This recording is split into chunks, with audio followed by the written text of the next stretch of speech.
It's your boy Loki, and today we're talking about the one, the only, paddyflage. It's St. Patrick's Day. What better way to spend it than watching a video on an Irish camo pattern? Irish DPM is a very niche pattern. So niche that every website and video that talks about it somehow says the exact same thing. So with the very limited information out there on this pattern, let's start with the history of it. Up until the 1960s, Ireland had been using a wool serge battle dress. Much like every other UN country around this time, they would switch over to a plain olive combat uniform. Very similar to what the US was using in Vietnam. They would then actually continue using this pattern for the next 40 years, with the only exception being the Army Ranger Wing. In the 1980s, the Army Ranger Wing would be outfitted with British DPM. Finally, at the turn of a new century, Ireland decided it was time to make their own distinctive camo pattern. Introducing Irish DPM. The pattern was first issued to troops abroad in 1999, then in March of 2000, with the help of the Belgian company Syntex, the pattern would be issued to all military personnel. While being called one, it looks nothing like its neighbor's DPM patterns. Like you'll see on every source talking about this pattern, it is best compared to French CCE.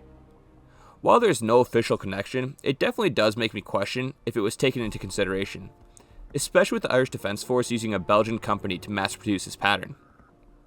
The shapes we see in Irish DPM are almost exact to that of French CCE. Sharper overlaid shapes break up the user's silhouette. Much like any other camo pattern inspired by M81 Woodland, paddyflage is a 4-color pattern.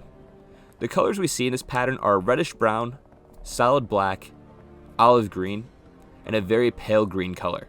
This pattern is meant specifically for rolling hills and the peat bogs of Ireland. Now, Ireland has used this pattern on many items for both their defense force and ranger wing.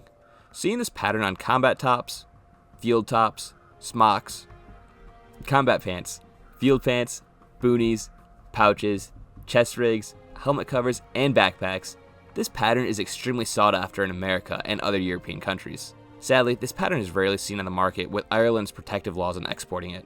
It also doesn't help that the defense force is only about 7,000 military personnel, making it much easier for the country to track how much military gear and uniforms exist. Anyways, that concludes today's video. This is definitely not all you'll be seeing of this pattern on the channel. I'm lucky enough to have a complete set of paddyflage and almost a complete Irish Ranger Wing impression. So be sure to subscribe and stay tuned, because I plan to drop those videos pretty soon.